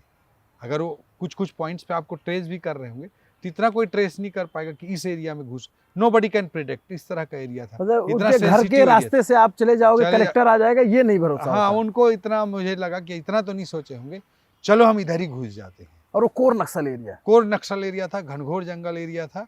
वहाँ से मतलब गीदम से भैरमगढ़ के बीच से वो लेफ्ट में कटता था, लेफ्ट में कट के फरसपाल की ओर निकलता था। उसी रोड से फरसपाल की तरफ से होते हुए हम दंतेवाड़ा जा सकते थे। हमने उस रूट पे घुसा दिया गाड़ी को, और पूरा जितनी स्पीड से स्कॉर्पियो चला, स्कॉर्पियो गाड़ी थी वाइट कलर की, जितनी स्पीड से हम चला सकते थे उतनी तेज़ी से हम लोगों ने गाड़ी चलाई। और करीब 20-25 मिनट के अंदर, बहुत दूरी थी फिर भी फुल स्पीड से जितना हम एक्सीलेटर को दबा सकते थे उतना दबा रहे थे, और वो उतनी तेज़ी से निकलते हुए हम लोग पहुँच गए घर। तो बड़ी राहत की सांस लगी कि हाँ हम बच गए हैं टाइम। मतलब अभी आप बहुत मुस्कुराते हुए बता रहे हैं, लेकिन उस समय तो एकदम जो है जी धक हो गया होगा। अलग ही, जैसे हम हॉरर मूवी देखते हैं तो जो 2-3 घंटे की जो फीलिंग रहती है वो ऑलमोस्ट हर टाइम पे वो उस साइकोलॉजी में आदमी रहता है। आपका पड़ोसी जिले का कलेक्टर अगवा कर लिया गया है जी, उसके जवान मार दिए गए हैं जी। आपको सूचना आ रही लगातार कि घर से नहीं निकलना है जी, और कलेक्टर साहब एकदम फुल एकदम एडवेंचर में। नहीं, आपके पास कोई चॉइस ही नहीं रहता, आप उस जिंदगी को जब जीते रहते हैं तो आप इसी तरह की चीज़ें करते रहते हैं, आपके पास बहुत ज़्यादा चॉइसेस नहीं होते हैं। बड़े भाई आप बोले थे AK-47 लेकर के रहते थे, तो आप IAS तो AK-47 नहीं चलाना जानते, आप कैसे सीखे? हम लोग हर संडे को मोटा मोटी जाके बहुत बार प्रैक्टिस करते थे अच्छा, कि वहाँ पर तो कभी भी किसी चीज़ की ट्रेनिंग में तो ज़रूरत नहीं चलाती ना आपसे अगर नहीं, नहीं, थोड़ा वेपन प्रैक्टिस ट्रेनिंग में मसूरी में भी थोड़ा बहुत तो होता है, छोटे गन से होता है? छोटे पिस्टल वगैरह से होता है, हाँ, बट AK-47 तो ऑब्वियसली वहाँ नहीं चलवाते थे ट्रेनिंग एकेडमी में, बट वहाँ नक्सल एरिया में थे। और ऐसा कि कभी भी किसी मुठभेड़ में फंस गए, किसी इनकाउंटर में फंस गए, आप टारगेट नहीं हो, कहीं जा रहे हो, फिर भी आप किसी एम्बुश में फंस गए हैं, कभी भी आपको ज़रूरत पड़ सकती है। गाड़ी चलाना और एक वेपन चलाना, ये तो आपको नक्सल एरिया में आना ही चाहिए, क्योंकि पता चला कि आपके सारे लोग मर गए, आप बचे हो, गाड़ी भी है, भागने का मौका भी है, और पता चला कि आप गाड़ी चलाना नहीं आता। तो गाड़ी चलाना और वेपन चलाना, ये तो नक्सल एरिया में किसी भी अधिकारी के लिए, किसी भी जिम्मेदार आदमी के लिए मस्ट है। आपके वहाँ रहते हुए सबसे खतरनाक घटना कौन सी जिसको याद करते हो तो एकदम? बहुत सारी घटनाएं हुई उस पीरियड आप में। लोग, आपके सामने तो बहुत लाशें गिरी होंगी। लगभग हर हफ्ता 15 दिन में कोई ना कोई लाश गिरती थी, किसी न किसी की शहादत होती थी। हर समय हर हफ्ता 15 दिन में कोई ना कोई बड़ी घटना हो एक घटना उसी समय में हुई थी, आप घाटम करके जो जगह है वो आप उस समय थे? जी जी, घाटम में बहुत बड़ी घटना हुई थी जिसमें 28 जवानों की शहादत हुई थी। और वो बड़ा मतलब वो रात बड़ी अजीब सी इंसिडेंट की रात थी कि मतलब मैं जैसे बताया आपको कि 2-3 बजे से पहले मैं सोता नहीं था। ये मोटा मोटी उस समय सभी लोगों को पता होता था कि ये देर में ही सोते हैं, पहले नहीं सोते हैं। तो मैं 1-1:30 बजे लॉन में टहल रहा था, घर के लॉन में रात को 1-1:30 बजे टहल रहा था, और लॉन में टहल रहा था, और करीब रात के 1:30 बज रहे थे। उसी बीच अचानक एसपी की गाड़ी मेरे बंगले पे एंट्री करी। रात एसपी के की 1:30 बजे? रात के 1:30 बजे अंकित गर्ग एसपी हुआ करते थे, उनकी गाड़ी वहाँ पर एंट्री करी, और वो आए मेरे पास। वो बहुत ही ब्रेव, नक्सल फाइट के हिसाब से बहुत बहादुरी से लड़ने वाले आदमी थे, डरते वरते नहीं था। अंकित जो था डरता वरता नहीं था, बहुत ही बहादुरी से फाइट करता था, और कभी वो टेंशन में वरी में मैं उसको नहीं देखता था नक्सल फाइट में, और किसने भी विषम परिस्थिति में फंस जाए तो भी नहीं दिखता था। बट वो आया, और मैं लान में घूम रहा था तो मेरे पास आया, और बिल्कुल उसका चेहरा एबनॉर्मल सा था, परेशान सा था। और वो फिर हम दोनों बैठ गए लॉन में, चेयर लगी हुई थी उस पर। फिर बड़ा वो अजीब सा पसीना आ रहा था, उसको एबनॉर्मल सा था, कुछ ज़्यादा बोल नहीं पा रहा था। तो मैं बोला क्या हुआ, कैसे हो गया, मैंने पूछने लगा उसको।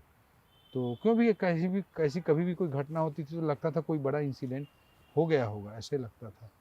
तो फिर मैंने मतलब पूछा क्या हो गया। फिर धीरे से उसने बोला, यार इन्फॉर्मेशन आ रहा है कि घाटम की तरफ जो रोड ओपनिंग के लिए जो जाती है, एंटी लैंड माइन जो गाड़ी जाती है, उसको ब्लास्ट किया गया है, और 300-400 नक्सली उन सारे जवानों को घेरे हुए हैं, और 20 से ज़्यादा जवान हैं वहाँ पे फंसे हुए हैं।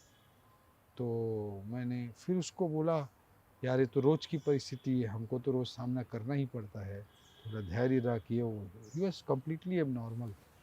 तो मैं बोला धैर्य तो रखना ही पड़ेगा, फेस तो करना ही पड़ेगा। इस तरह से मैं बात कर रहा था।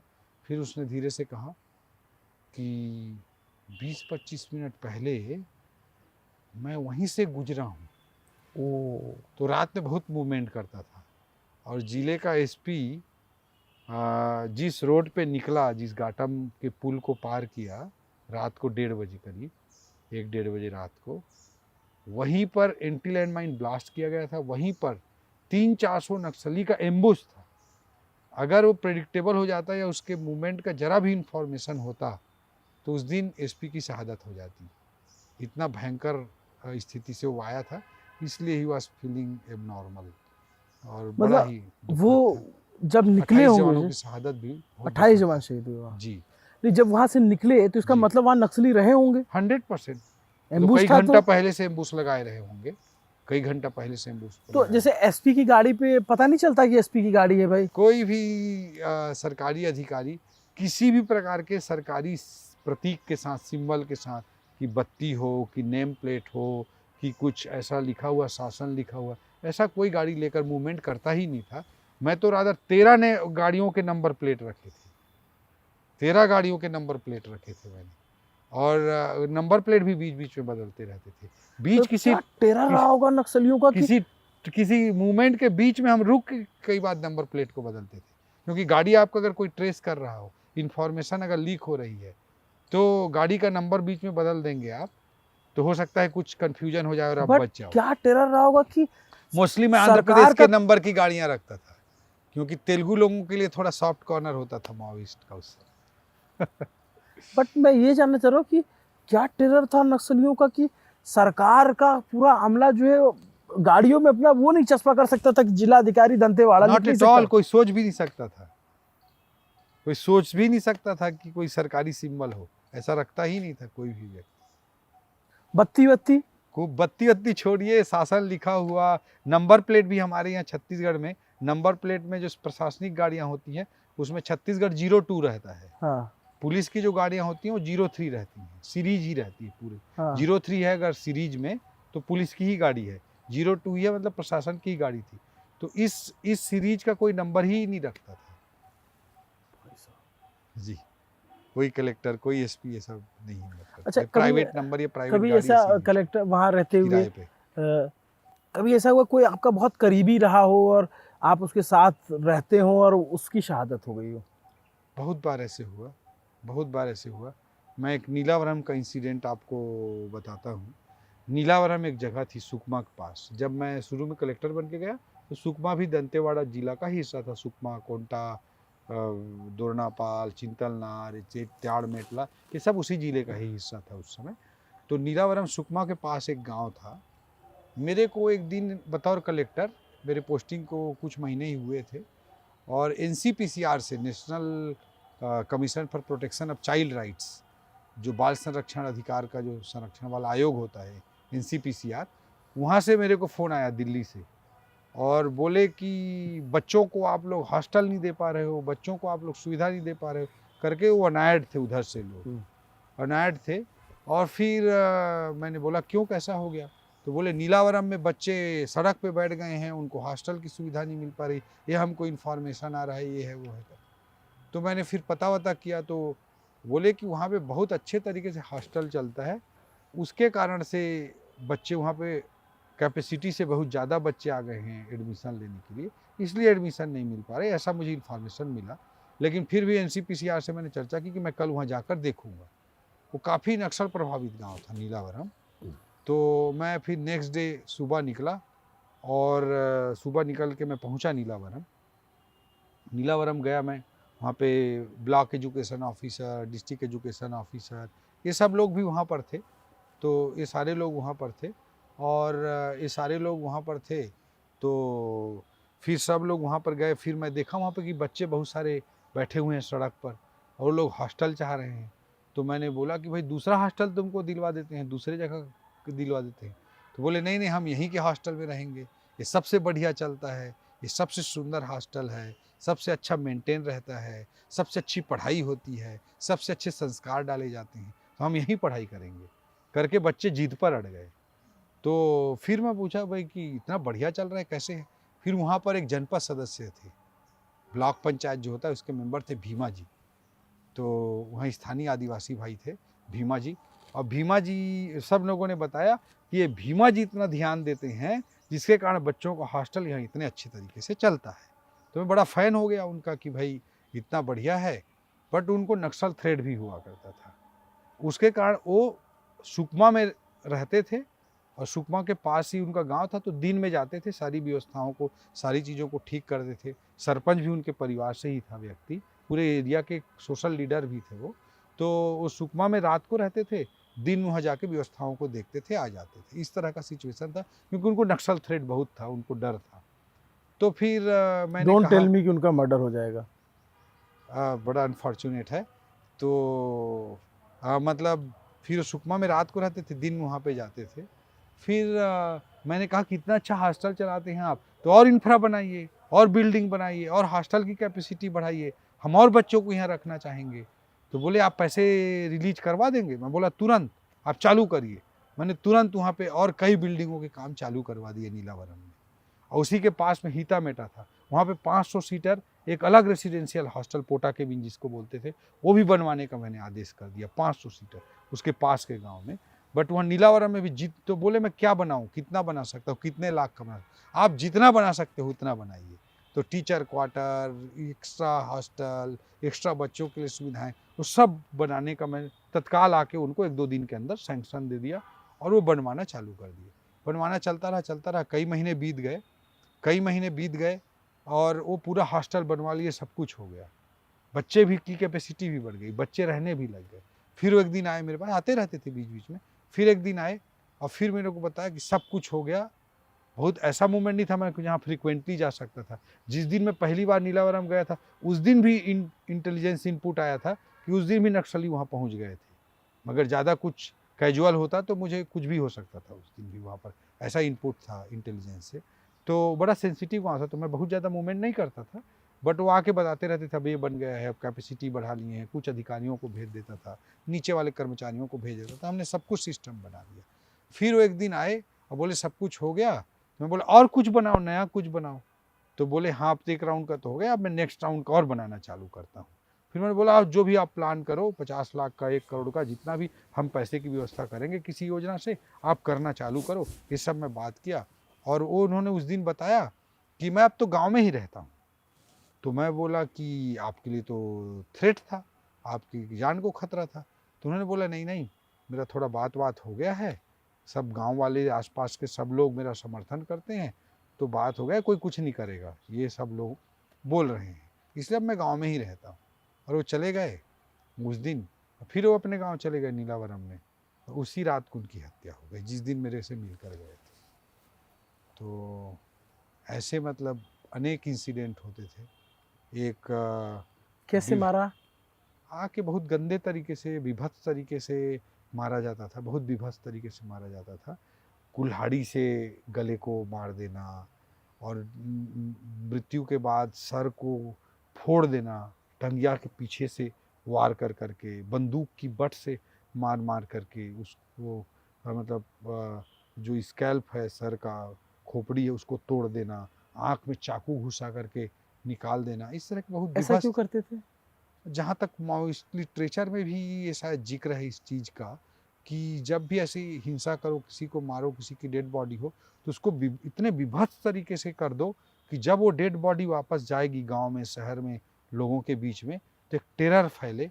ये शायद उनके लिटरेचर का भी हिस्सा है, उनकी स्ट्रेटजी का भी हिस्सा है। आप कुछ दूसरा बता रहे थे? जी, एक विवेक करके सब इंस्पेक्टर था, बहुत यंग लड़का था और बहुत अच्छा काम करता था। अभी मेरे को याद है, एक रोड बन रहा था, वहाँ पर बनवा रहे थे हम लोग, रोड पे बहुत फोकस हुआ करता था, तो कोशिश करते रहते थे।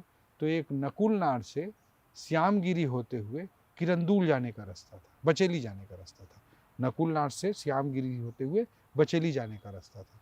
वो रोड बहुत इम्पॉर्टेंट था लोगों को कनेक्टिविटी देने के हिसाब से, फोर्स को कनेक्टिविटी देने के हिसाब से। तो वो रोड के लिए मैं भी बहुत पैशनेट था, फोर्स वालों के कहने पर ही हम लोग बहुत पैशनेट थे। और वो तो विवेक, जंगल के बीच में सड़क बना रहे थे? जंगल के बीच में सड़क था, सड़क पहले से ही था बट वो खत्म सा हो गया, तो उसको रिवाइव कर रहे थे। खत्म ही कर देते थे कई सड़कों को, बड़े बड़े सड़कों को खत्म कर देते थे, बट उसको रिवाइव कर रहे थे। और विवेक उस एरिया का थानेदार था, बहुत ही बोल्ड था, उसके नाम से नक्सल कांपते थे, बहुत ही बोल्ड था, बहुत लीड करने वाला था, अपने हर चीज़ को एग्जाम्पल सेट करके काम करने वाला था विवेक। और इस तरह का विवेक का पर्सनैलिटी था। और बहुत ही दिलेर आदमी था। अपने उसके लोग, उसके नीचे सबऑर्डिनेट जो सोल्जर थे, वो बहुत उसको प्यार करते थे, बहुत उसके लिए कमिटेड रहते थे। तो एक दिन वो क्रिकेट बहुत अच्छा खेलता था, तो रात को एक दिन 2:30 बजे तक वो क्रिकेट खेला और अगले दिन सुबह देर से उठा और उठ करके फिर रोड को देखने के लिए गया। फिर रोड को देखने के लिए वो जिस दिन गया, और तो उस दिन एम्बुश किया गया और करीब 9 जवानों को मार दिया गया। और उस दिन भी मेरे को तुरंत वीडियो आया कि विवेक की डेड बॉडी सबसे फ्रंट पर थी। उस दिन भी वो सबसे फ्रंट से लीड कर रहा था पूरे सारे लोगों को रोड बनवाने के लिए, और सबसे फ्रंट पे उसकी डेड बॉडी पाई गई थी। तो ये सब बहुत ही शॉकिंग होता था, बहुत ही पीड़ादायक होता था। आज भी वो समय याद करके बहुत दुख लगता है। बहुत लोगों ने शहादत दी है इस यात्रा में। ट्राइबल भाइयों को भी बहुत नुकसान हुआ है। जब हम रोड बनवाते थे तो एक सीआरपीएफ का बहुत ही सुलझा हुआ इंस्पेक्टर था, वो उससे मैं बात करता था। उसने बात करते हुए एक दिन मेरे को पालनार में बताया था कि सर सब कुछ तो भुगत तो आदिवासी भाई ही रहे हैं, यहाँ का स्थानीय आदिवासी समाज सबसे ज़्यादा भुगत रहा है। मैं बोला कैसे? वो मतलब बोला हाँ, तुम क्या सोचते हो? तब उसने बताया कि रात में नक्सली आते हैं, उनको डंडा चलाते हैं, गन के दम पर, बंदूक के दम पर उनको डराते हैं, और वही आदिवासी वो रात को निकलते हैं और बंद में रोड को काटते हैं, पेड़ों को काटते हैं, रोड पर लगाते हैं। उसी दिन अगले दिन हम सुबह से फोर्स वाले जाते हैं गांव में, उनको फिर हम लोग बोलते हैं चलो रोड को ठीक करना है, हम दबाव डालते हैं। वही नक्सली जो रात में रोड को काटता है, पेड़ को, वही गांव वाला सामान्य आदिवासी, नक्सली तो केवल आदेश देता है, जो गांव वाला है, सामान्य आदमी है, लोकल स्थानीय ट्राइबल है, वो जो रोड को काटता है, पेड़ को काटता है, अगले दिन सुबह फोर्स के दबाव में जाता है और वही रोड को फिर भरता है और वही अपने काटे हुए पेड़ को काट करके साफ करता है। उसकी ज़िंदगी तो यही थी। रात को नक्सली आके उसको दबाव डालता था, सुबह सिस्टम के लोग जाकर उसको कराते थे। तो इस पूरे कॉन्फ्लिक्ट में स्थानीय आदिवासी भाइयों को माओइज्म के कॉन्फ्लिक्ट में बहुत नुकसान हुआ है, और उनकी विकास यात्रा, उनकी शिक्षा की यात्रा, उनके जीवन, इवन जो मौतें हुई हैं, वो चाहे डीआरजी का जवान मरा, और चाहे नक्सलियों के ब्रेन वॉश करने के कारण जो स्थानीय लोग जो नीचे के काडर थे, बड़े काडर तो आजकल अमित शाह जी की लीडरशिप में जो अभियान चल रहा है उसमें बड़े काडर मर रहे हैं। पहले तो नीचे के जो स्थानीय बस्तर के ट्राइबल थे उन्हीं को आगे करके वो लड़ाई लड़ते थे, और स्थानीय ट्राइबल लोग ही मारे जाते थे, नक्सली के रूप में भी और कहीं न कहीं फोर्स के रूप में भी उनकी भी डेथ होती थी। सच में बहुत ही क्या, जब आप कई बार जब आप बोल रहे हो ना तो हमें ऐसा लग रहा है वो आंखों के सामने से दिख रहा है। हमारे ये दोनों कैमरे के पीछे सुन रहे होंगे तो इनको भी बहुत लग रहा होगा पीड़ादायक था सर। कि ये हो क्या रहा है, मतलब ये इसी देश का हिस्सा है, ये ऐसा कौन सी जगह है जहाँ भारत का कानून ही नहीं लागू होने दे रहे निश्चित हैं। रूप से हम संप्रभुता पढ़ते हैं पॉलिटिकल साइंस में, सॉवरेनिटी पढ़ते हैं कि एक संप्रभु राष्ट्र होता है, राष्ट्र की जो विचार होता है वो सबसे महत्वपूर्ण होता है। बट निश्चित रूप से ये सब एरिया जहाँ मैं जिक्र कर रहा हूँ, ताड़मेटला, मोरपल्ली, जगरगुंडा, अरनपुर, समेली, इस जितने भी एरिया हैं, पुअर्ती जो हिड़मा गांव है, इस तरह के जितने भी एरिया थे, बबूजमाड़ का बहुत बड़ा एरिया, इस पे भारत की संप्रभुता उस समय लागू नहीं थी, ये कह सकते हैं। ये कोई अतिशयोक्ति नहीं फिर है। अब तो इस बहुत तरह के चीजें बदल हालात गई हैं। निश्चित रूप से पिछले 1 साल 1.5 साल में जो अभियान चला है, पूरा कंप्लीट टर्न अराउंड हो चुका है, कंप्लीट टर्न अराउंड हो चुका है। मैं तो स्थानीय फीडबैक आते रहते हैं, स्थानीय स्तर पर मैं अनौपचारिक मूवमेंट भी करते रहता हूँ बिना प्रोटोकॉल के। बतौर उस एरिया मिनिस्टर से भी? बतौर मिनिस्टर भी मैं कई चीज़ें अनौपचारिक तरीके से मूवमेंट करता हूँ, और उस एरिया से मेरा लगाव है, अटैचमेंट भी है, तो मैं वहाँ पे ज़रूर जाता रहता हूँ। कंप्लीटली अमित शाह जी की लीडरशिप में जो पिछले सालों में हुआ है, ये तो मैं उस समय जब मैं कलेक्टर था सोच भी नहीं सकता था कि नक्सलिज्म को इस तरह से बैकफुट पे लाया जा सकता है, कि ऐसा सोच भी नहीं सकता था मैं कि भारत की जो विकास यात्रा है, संविधान की जो विकास यात्रा है, इतने प्रभावी तरीके से इन क्षेत्रों में लागू हो पाएगी, और महज 1-1.5 साल में ही आदरणीय अमित शाह जी की लीडरशिप में हो पाया। निश्चित रूप से बड़ी बात है, बहुत बड़ी बात है। मैं उन परिस्थितियों से सोचता हूँ तो नेक्स्ट टू इम्पॉसिबल, असंभव सा लगता है मुझे। अब मैं भी बस्तर जा रहा हूँ, देखूंगा, जरा समझूंगा। निश्चित रूप मैं से ये कभी बस्तर जैसे को आप महसूस यहाँ करिए, बहुत प्यारी जगह है, प्रकृति ने बहुत खूबसूरत बनाया है। नहीं, वहाँ मेरा के बहुत दिली झरने, इच्छा वहाँ है। के जंगल मैं कभी कवर अलग नहीं ही किया स्तर तो के, वहाँ की संस्कृति, वहाँ की स्थानीय लोग, वहाँ के वनोत्पाद, वहाँ की इमली, वहाँ गुपचुप जरूर खाइएगा, जो इमली पानी वहाँ मिलेगा देश में कहीं नहीं मिलेगा। अच्छा, इतनी प्यारी जगह है, चिरौंजी, चार, तेंदू, बहुत अलग जगह है। चलिए जाके देखूंगा। बट जैसे आप एक, मैं लास्ट में ये भी जानना चाहता हूँ, जैसे आप वहाँ पोस्टेड थे तो शादी हुई थी तब आपकी? तब मेरी शादी नहीं हुई थी, डेट कर रहे थे? जब हाँ हम मतलब अफेयर था मेरा हाँ। लड़की से। नहीं तो घर वाले डरते नहीं थे आपसे? हाँ मतलब थोड़ा तो रहता ही था। माँ तो मेरी, जैसे माँ आपकी जाती थी, कभी ऐसा हुआ कि वो लोग इफेक्ट हुए हो बतौर कलेक्टर? जी माँ मेरी कम आती थी, ज़्यादा नहीं आती थी। अभी भी वो मेरे मतलब गांव की ज़िंदगी में ज़्यादा रची बसी है, तो गांव में रहना ज़्यादा उनको अच्छा लगता है। बट 3-4 बार आई मेरे पास दंतेवाड़ा, और जब पहली बार आई थी तो बहुत बड़ा इंसिडेंट हो गया था। क्या? वो बोले कि उनको जंगल देखने का सब अच्छा लगता है उनको भी, तो गांव के हैं तो उनको अच्छा लगता है। तो मेरा एक दोस्त था, स्थानीय ड्राइवर था, मेरा छोटा भाई था, माँ थी, ये लोग बारसूर गए घूमने के लिए। बारसूर अच्छी जगह है, रमणीक जगह है, वहाँ 7 धार है, इंद्रावती का दृश्य अद्भुत लगता है। आप जा रहे हैं तो ज़रूर बारसूर के पॉइंट से अबूझ माड़ की ओर निहारिएगा, और जो है इंद्रावती का दृश्य बनता है वो अपने आप में अद्भुत रमणीय दृश्य है। तो उस क्षेत्र में गए मेरी माँ, लेकिन उनको बहुत डेंस फॉरेस्ट नहीं दिखा, तो बोले और डेंस फॉरेस्ट होगा, हम सोच रहे थे। तो मेरे दोस्त और ड्राइवर लोग सोचे चलो इनको और अच्छा डेंस फॉरेस्ट दिखाते हैं। उस समय बड़ा सेंसिटिव रूट था, लेकिन ये लोग बारसूर से मारडूम होते हुए जो चित्रकूट जाते हैं उस रूट पर ये लोग ले गए, चले वाटरफॉल गए, जहाँ पे है, जहाँ पे बहुत ही भारत का सबसे बड़ा सबसे चौड़ा वाटरफॉल बोल सकते हैं, वो है भारत का नियाग्रा कह सकते हैं आप उसको, बहुत ही विड्थ के साथ है, इंद्रावती नदी पर चित्रकूट का वाटरफॉल। तो उस बीच में मारडूम घाट पड़ता है, वो जो बहुत ही घनघोर जंगल है, बहुत ही घनघोर जंगल है, सेंसिटिव एरिया भी था, बट ये लोग दुस्साहस करके उसमें उस रूट पे एंट्री कर गए, उस रूट पे चले गए। और जैसे ही जा रहे थे तो ये एरिया जो मारडूम घाट है वो मार डिवीजन में आता था, नक्सलियों के एरिया डिवीजन के हिसाब से मार डिवीजन में आता था। तो वहाँ पर जब गए तो बीचों बीच मारडूम घाट के बीचों बीच इन लोगों की गाड़ी स्कॉर्पियो गाड़ी थी, जैसे पहुँची स्कॉर्पियो गाड़ी जैसे ही पहुँची इनकी, तो वहाँ पे बंद था मार डिवीजन का, और वो पर्चा चपकाने के लिए आए हुए थे उनके काडर के लोग, नक्सली लोग। और तुरंत उनको गाड़ी दिखी, और गाड़ी दिखी तो उनको भी कुछ छुपने का या कुछ स्पेस नहीं था, तो उन्होंने सीधा 2 लोग गन तान के खड़े हो गए बीच सड़क पर। और आपकी मदर उस गाड़ी में थी? माँ मेरी गाड़ी पर थी, मेरा छोटा भाई उस गाड़ी पर था, और बीचों बीच सड़क पे 2 लोग गन तान के खड़े हो गए।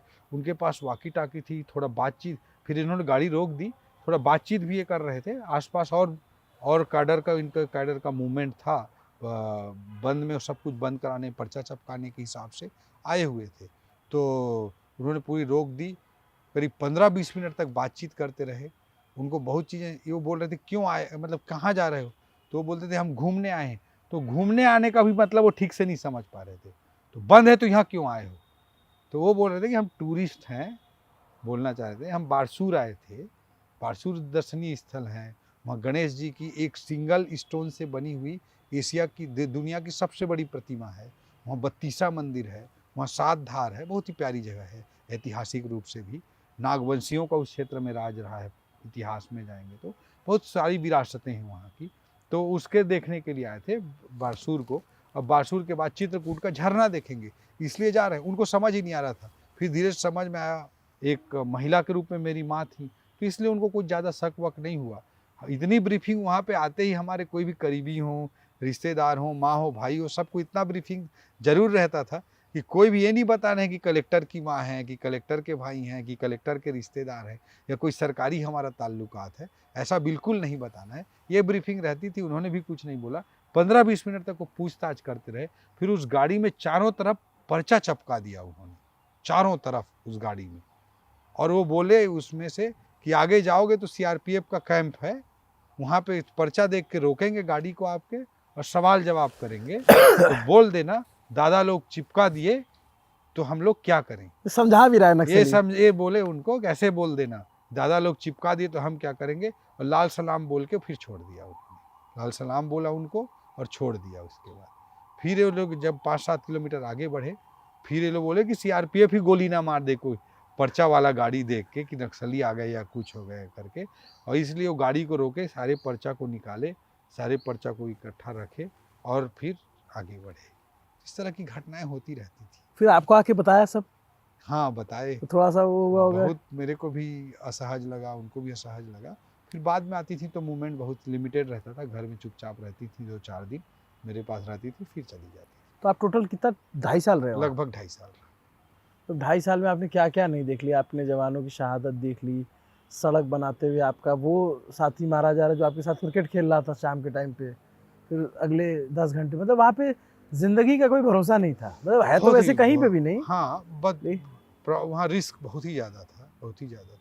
और ऐसा ही होता है ना कि आप किसी बीमारी से मरते हैं या किसी एक कुछ बड़े कारण से डेथ होती है, तो कहीं ना कहीं आप उसके लिए मेंटली भी प्रिपेयर्ड होते हैं और उसको एक्सेप्ट करने में भी हाँ, दिक्कत नहीं होती। लेकिन आप सब कुछ हैं, भले चंगे हैं, स्वस्थ हैं, आप सब कुछ बढ़िया चल रहा है और अचानक एक गोली के शिकार हो जाती हैं, तो अलग ही दर्द इवन होता है। मेरे सीआरपीएफ के भी दोस्त हैं, मैं उनसे बात करता था तो बोलते थे यार कश्मीर में जैसे मान लीजिए चल रहा था सब कुछ, पहले पत्थरबाजी होती है तो बोले यार कश्मीर में तो हमको दिखता तो है सामने से पत्थर आ रहा है, जी या मतलब मान लीजिए कहीं फायर ऑफ एक्सचेंज होने लग गया तो वो जी भी दिख रहा है कि सामने बैठा है या कहीं से फायर आ रहा है, उधर ही टारगेट है, उधर ही अटैक करना है। जी, बोले यहाँ ड्यूटी करना तो इतना टफ था, पता ही नहीं चलता था कहाँ से फायर आ जाएगा। क्योंकि वो जंगल ही अलग तरह का है, टोपोग्राफी अलग है, बहुत ही घनघोर जंगल है और टोपोग्राफी एकदम अलग है और टोपोग्राफी का वो बहुत इस्तेमाल करते हैं।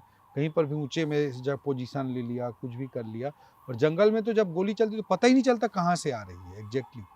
ऐसे वो कोई सनी देओल की पिक्चर तो है नहीं कि ऐसे पिस्टल उठाएगा, गोली चला रहा है, गोली भी दिख रही है और आ रहा है, ऐसा तो कुछ होगा नहीं। वहाँ पता ही नहीं चलता कि कहाँ से गोली आ रही है, तर बढ़ने लगता है। वो वाली बात भी आपने बोली कि भाई जेड प्लस सिक्योरिटी वाली बात, और फिर आपने जो बताया कि भाई आप जेड प्लस भी जा रहे हैं, आपके पास 50 जवान है जी, बट वो ऊपर से बैठ के जो है, तो वो करते क्या थे, वो सड़क के नीचे माइंस लगाते मतलब क्या उन्होंने ना पूरे बस्तर में अपना मैपिंग कर रखा है और जब सड़क बनती रहती है इनिशियल, तभी वो लोग लैंड माइन को के पूरे आईडी को डिग करके डाल देते हैं और उसका छोटा सा तार निकाल के उसको पैक करके रोड के अंदर विसर्जित कर देते हैं एक तरह से। ठीक है। और फिर कभी उनको कोई घटना करना हो, किसी बड़े आदमी के मूवमेंट का पता चल रहा हो, तो लैंड माइन उस एरिया के लिए सबसे डेंजरस है।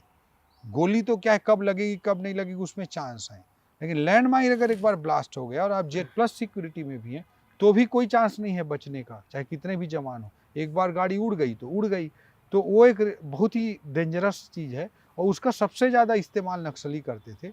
पूरे बस्तर में उन्होंने मैपिंग कर रखी कि कहाँ कहाँ पे लैंड माइन है, उसकी पूरी मैपिंग कर रखी है और वो ऐसे जगहों पे हैं जहाँ पे 2-4 आदमी ही आ करके, कोई पहाड़ है उसके नीचे सड़क है, वहाँ पे वो एक अच्छे से शेल्टर लेने की जगह है, वैसे जगह उन्होंने कर रखी है। अब किसी के मूवमेंट का पता चला या कुछ घटना करनी है तो वो लोग एक आध दिन पहले प्लान करेंगे, उसको साइड से होल करते हैं, साइड से होल करते हैं और उस वायर से जोड़ के तार को बिछा दिए और जंगल के पहाड़ के छोटे, वहाँ पे कोई हिमालय टाइप बड़े बड़े पहाड़ भी नहीं है, छोटे छोटे पहाड़ हैं, पुराने पहाड़ हैं, इसके कारण पठार टाइप के प्रायद्वीपीय एरिया है तो वहाँ पे जाके बैठ गए और उनको बस पता है कि जब गाड़ी आएगी मूवमेंट पता चलता रहता है, इन्फॉर्मेशन का नेटवर्क रखते हैं, कब आदमी निकला, कब आया, कितने बजे के लगभग पहुंच सकता है, क्या गाड़ी है, स्कॉर्पियो गाड़ी है, किस कलर की गाड़ी है, ये सब इन्फॉर्मेशन रहती है। जैसे ही गाड़ी आई, और उस एरिया में ऐसा नहीं कि रोज़ बहुत ट्रैफिक है, बहुत सारे ऐसे एरिया रहते हैं जिसमें ट्रैफिक ही नहीं रहती, तो गाड़ी जब पहुँची तो सीधा गाड़ी, एक पेड़, एक पोल, ऐसे वो जब मैच होगा तो ऐसे करके बैठा हुआ है वो, और जैसे मैच होगा तार को जोड़ दिया तो पूरी ब्लास्ट हो गई। आप जेड प्लस सिक्योरिटी में भी हो, 2 लोग आकर, जन मिलिशिया के भी मेंबर, मतलब निचले कैडर भी आकर के, 2 लोग ही आकर इस घटना को अंजाम दे सकते हैं और चुपचाप पहाड़ के नीचे उतर के चले जाएंगे, उनको एक गोली भी नहीं लगेगी, तो इसलिए बहुत ही डेंजरस होता था। लेकिन अब जब हम ये बातचीत रिकॉर्ड कर रहे हैं तो लास्ट बैटल ऑफ नक्सल एक तरीके से लड़ी जा रही है। देश की सरकार ने ये तय किया कि 31 मार्च 2026 तक देश से नक्सलवाद खत्म कर देंगे, और बतौर पत्रकार भी हम ये कह सकते हैं कि बहुत ज़्यादा बड़े पैमाने पर सरकार को सफलता मिली है। गृह मंत्री के नेतृत्व में जो चीज़ हो रही है वो बहुत ही एक अलग तरीके की, बहुत लोग कल्पना से परे है कि ये हो कैसे जा रहा है, क्योंकि बड़े बड़े काडर जो इनके बड़े बड़े नक्सली कमांडर थे जिनकी सिर्फ कहानियाँ सुनी थी, कलेक्टर से लेके एसपी से लेके आईजी तक ने किसी ने देखा नहीं था, या तो वो इनकाउंटर में मारे जा चुके हैं, वो या तो फिर वो सरेंडर कर रहे हैं, और टेक्निक और कोऑर्डिनेशन का जो समन्वय है वो बहुत अद्भुत है। जब हम वो रिपोर्ट करेंगे तो उसमें उसके बारे में अलग से चर्चा करेंगे। लेकिन हाँ, कुछ अलग तरीके का हो रहा है, इसलिए मैंने कहा कि कम से कम ये एक बातचीत आपसे ज़रूरी कर ली जाए कि पता तो चले कि जो था वो क्या था। जी हाँ, उस समय को मैं सोचता हूँ तो आज जो कुछ हो रहा है वो मुझे संभव ही नहीं दिखता था, असंभव ही लगता था। और फिर हम बाद में आएंगे, आपसे अगला इंटरव्यू करेंगे, फिर आपके वित्त मंत्री के कार्यकाल पे बात करेंगे और जो यहाँ के युवा आपसे अपेक्षा करते हैं, उस पर भी बहुत सारे जरूर, सवाल होंगे। जरूर। लेकिन आपने समय दिया, बहुत बहुत शुक्रिया। और ये जब डॉक्यूमेंट्री शूट कर रहे होंगे तब उसको आने में थोड़ा समय लगेगा, लेकिन ये अपने आप में बहुत ही ऐतिहासिक घटना में गिनी जाएगी। ये इतिहास जैसे करवट लेने वाली बात होती है ना, उस तरीके का कुछ चल रहा है दिल्ली से हज़ारों किलोमीटर दूर बस्तर के जंगलों में, जिसकी बहुत फिक्र दिल्ली को कभी नहीं रही। लेकिन अब एक आशंका है ओपी जी, मतलब अब जो है ये कह रहे हैं कि नक्सली तो मार दिए जाएंगे, फिर ला करके बड़े औपनिवेशिक घराने जो हैं उनको बस्तर के जंगल सौंप दिए जाएंगे ताकि वहाँ से माइनिंग हो सके। एक जो आम चर्चा है, और ख़ास करके जो मैं कुछ फेसबुक और ये पोस्ट देखता रहता हूँ, इनको एड्रेस करना चाहेंगे। देखिए, जिन लोगों को अफवाह फैलानी है, जिन लोगों को ब्लेम गेम की पॉलिटिक्स करनी है, जिन लोगों को नक्सलिज्म सूट कर रहा था, कुछ ऐसे भी पॉलिटिकल लोग हैं जिनको नक्सलिज्म सूट कर रहा था, वो लोग तो कुछ भी अफवाह फैलाने की कोशिश करते ही रहेंगे। जब नक्सलवाद से वहाँ की स्थानीय ट्राइबल का इतना नुकसान हो रहा था, वहाँ का विकास इस तरह से अवरुद्ध हो गया था, वहाँ पर स्कूल तोड़े जा रहे थे, आंगनवाड़ी नहीं बन पाते थे, एक एक कोई सड़क, बिजली कुछ नहीं पहुँच पाता था, हैजा और मलेरिया जैसे बीमारियों से हज़ारों लोग मर जाते थे। उस तरह की स्थिति को भी लोग कहीं ना कहीं जस्टिफाई करते हुए कई लोग दिखते थे। अब उन लोगों को तो आज माओवाद खत्म हो रहा है, नक्सलवाद खत्म हो रहा है, तो उनके पेट में तो दर्द होगा ही, तो लोग अफवाह तंत्र के माध्यम से कुछ भी फैलाने का प्रयास करेंगे ही करेंगे। मैं इतना कह सकता हूँ कि नरेंद्र मोदी जी के नेतृत्व में भारत आगे बढ़ रहा है, छत्तीसगढ़ आगे बढ़ रहा है हमारे मुख्यमंत्री जी, प्रधानमंत्री जी की प्रेरणा से, वैसी बस्तर भी निश्चित रूप से आगे बढ़ेगा। और वहाँ के स्थानीय लोगों का ध्यान रखते हुए निश्चित रूप से हमारे प्रधानमंत्री जी के नेतृत्व में, हमारे मुख्यमंत्री जी के नेतृत्व में निश्चित रूप से एक बैलेंस विकास ही होगा वहाँ की। बट लोगों को आशंका होती है ना, मैं इसलिए ये पूछ रहा हूँ। अब ये तो वो लोग हैं अब जो आशंका ऐसे, जो इस आशंका तरह के कहाँ से आती है? नैरेटिव गढ़ रहे हैं। नैरेटिव वाली बात नहीं कीजिए कि भाई वो बात आती है जैसे हसदेव का जंगल काटे जा रहे हैं, वहाँ पे माइंस आ रही हैं। अब ये बात है कि भाई कांग्रेस की सरकार थी तब भी ये चीज़ हुआ, बीजेपी की सरकार थी तब भी ये, उसके क्या प्रावधान है उसकी कोई बात नहीं होती है। तो एक आशंका आती है ना कि हसदेव को अडानी को दे दिया तो बस्तर भी अडानी को दे देंगे, इस तरीके की बातें। ये तो जो अफवाह फैला रहे हैं, जो बातें कर रहे हैं, वो लोग हैं जिनको नक्सलिज्म सूट कर रहा था, वो इस तरह के अफवाह फैलाते रहते हैं। मैं इतना कह सकता हूँ कि मोदी जी के नेतृत्व में, हमारे मुख्यमंत्री जी के नेतृत्व में एक बैलेंस विकास ही भारत देश में और छत्तीसगढ़ में होगा। चलिए, तो आपको ये पूरी बातचीत कैसी लगी कमेंट करके ज़रूर बताइएगा। जय जोहार। छत्तीसगढ़ से बहुत सारी रिपोर्ट्स आपको देखने को मिलने वाली है हमारे चैनल पे, न्यूज़ पेज पे। एक डॉक्यूमेंट्री भी आने वाली है, उसका भी इंतज़ार कीजिए। और बस्तर कैसा है, हम कोशिश करेंगे कि उस बस्तर को आपके सामने लेकर आएँ जिसमें नक्सलवाद नहीं होगा, जिसमें बस्तर की मासूमियत है, जिसमें बस्तर की प्राकृतिक सौंदर्यता है, तो उसकी भी हमारी कोशिश रहेगी। नमस्ते, अभिनव पांडे नाम है मेरा, कैमरे के पीछे मेरे साथी तौफीक और असद हैं। देखते रहिए न्यूज़ पिंच और हमारा ये नया प्रोग्राम रूट कास्ट आपको कैसा लग रहा है, इसको भी कमेंट करके बताइएगा। शुक्रिया, थैंक यू ओपी जी। अरे थैंक यू, धन्यवाद, जय जोहार।